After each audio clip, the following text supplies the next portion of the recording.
1972, I lived in Maplewood, New Jersey, and my mom was tight with a family, the Fisher family, and they came here for years, and Mrs. Fisher said to her, it's a place, Woodlock Pines in the Poconos. It's awesome, family place, everything else. And so my mom signed us up, and out we came. For our first time, I was 9 years old, and for me, water skiing was the big thing. Like I never did it before, but coming and seeing you could do that, and I was like, oh, this is awesome. So the first day I went out and I fell both times. The next day I was like determined, I'm gonna get up. And the second time I got up, I went like twice, and I was kind of hooked on that from that point on. Woodlock for our family has just been such, like a dream come true. The friends we've made here, the connections, the games, it's just, I wouldn't trade this place for the world. It's the best, the best.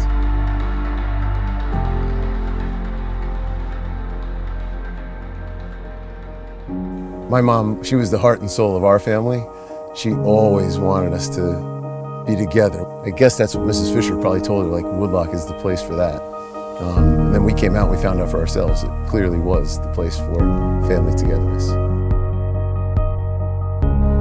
I think if we were to pick one spot in Woodlock that was the most special, I think it would be this porch. Yeah. Only because this was the central location of where everybody meets. The nice thing about Woodlock is that from young to old, there are activities for everybody, and we all kind of spread out and do whatever we want, but then we always come back to this spot. For Mom, she enjoyed sitting here because she could see us if we were water skiing, playing games down here, get the mud off the bottom of the lake from here, you know, she could see it all. And I think one of the final years that she was here at Woodlock. Yes, I remember those pictures right here. We had pictures taken, and we made sure that we had pictures with every family member, and so those pictures are like really special. And I still think too, it was awesome how this remained the place that we all met, because think about how much this deck has even changed over the years to what it is now.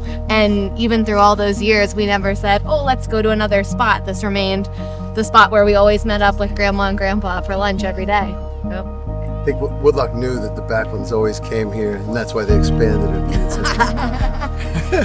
I think she'd be excited and like just really humbled that there's 3 new boys that she never got to meet them here at Woodlock. Still enjoying it, and like watching their excitement actually grow from year to year and have that same experience that we got when we were their age is like, that's unbelievable. Like we're actually watching a real legacy happen. So. And how many people get to say that they're still this close with their cousins and stuff? When if it weren't for Woodlock, we probably wouldn't be seeing each other near as much, right?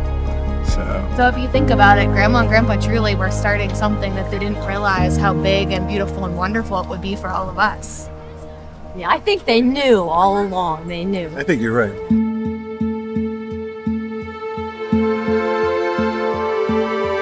My mom, looking down, she'd be so happy to see us.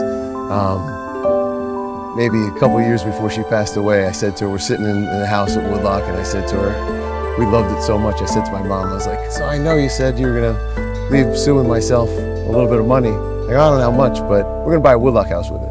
And my mom just laughed, thinking like, yeah, that's not gonna happen. It's really a legacy to my mom and my dad. My dad did what it took to get us here or to get us wherever we had to go. He loved to watch us water ski. He loved to watch us play games, but water skiing was, I would say that's his favorite part. There was a rock down by the tea house dock, and he would sit on that rock and he'd watch all of us, you know, and then as he got older, he wasn't comfortable sitting on the rock anymore, but there's a bench down there, and he'd sit on that bench, and he'd still watch. And I think probably his favorite thing in his last few years here, besides water skiing, was the picnic, the Monday noontime picnic. He would always go out, he'd get the wristband, and we'd get in line, but my dad would stand right before you could go and walk in and start getting your food, and he'd have the wristbands, and all of the kids and the adults would show up, and my dad would hand the wristband to each person. I pictured Dad here never wanting to miss anybody skiing, because some of us needed more encouragement than others. he was right there to say, "Oh, I saw you. You got at least 25 yards. You're getting there. You're getting closer every time." It's really neat that he used to sit on that rock, because I always think of like the Lion King and Pride Rock, because he had so much pride in his grandkids and you guys too, like just watching you guys out there and just having fun and trying something that isn't the easiest thing to do out here. Not everybody comes to Woodlock and tries water skiing, but our family does. They get out there and they try it. But that rock is full of so much pride in just the family he created and his grandkids and his kids. It's amazing. It's amazing. That rock has a lot of pride in it.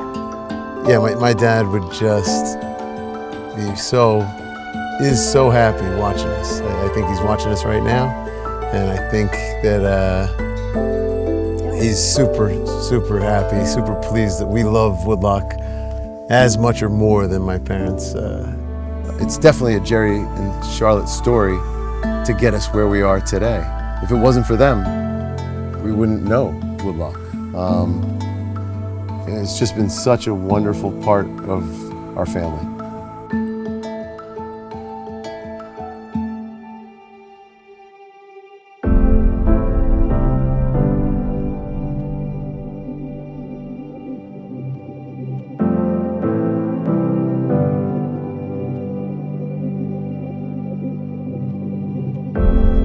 I think I'm the most competitive person in my family, but my two children and my wife Dawn, I mean, I gotta give her credit. Like, she used to say she's not competitive, and we're like, are you kidding me? Like, she's right there, she's into it. My children, like, they've played sports all through elementary school, junior high school, college. Yeah, we're just competitive, and they love to be part of it. There's a team that's probably here today, the Boyds, and they're really funny. Their team, they always call themselves, their name is Saturdays are for the Boyds. And they're great, they're funny, they're super competitive, and they'll talk smack to us and we'll talk smack back to them. So it's kind of quiet. We go a little bit both ways, but not too much. We don't overdo it with that. So we kind of stay a little low. But after it's over, then we discuss who did well, who did not well on our own team and things like that. Competition it brings us together. Some of us are definitely more competitive than others. Sometimes you'll hear me yell, like, no mental errors. Like, you can't have mental errors. As long as you're trying your best, that's okay. But if you have mental errors, you're not thinking. Come on, you got to do that. My family they love hearing me say that, and they love when I mess up. Because if I make a mental error, man, do I hear about it. And I deserve it. I get it. I've been talking about games and all that, but at night they have shows and horse racing and just so many activities that anybody can wrap their head around. If you can't find something at Woodlock,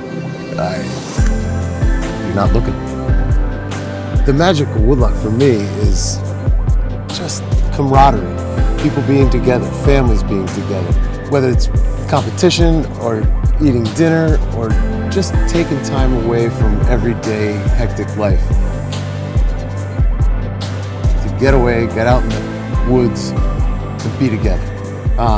My mom, back in '72, when she originally found this place, I think she knew the magic right away.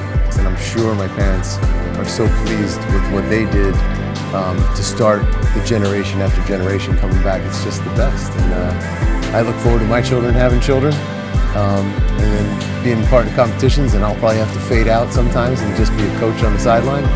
But I'll always be here forever.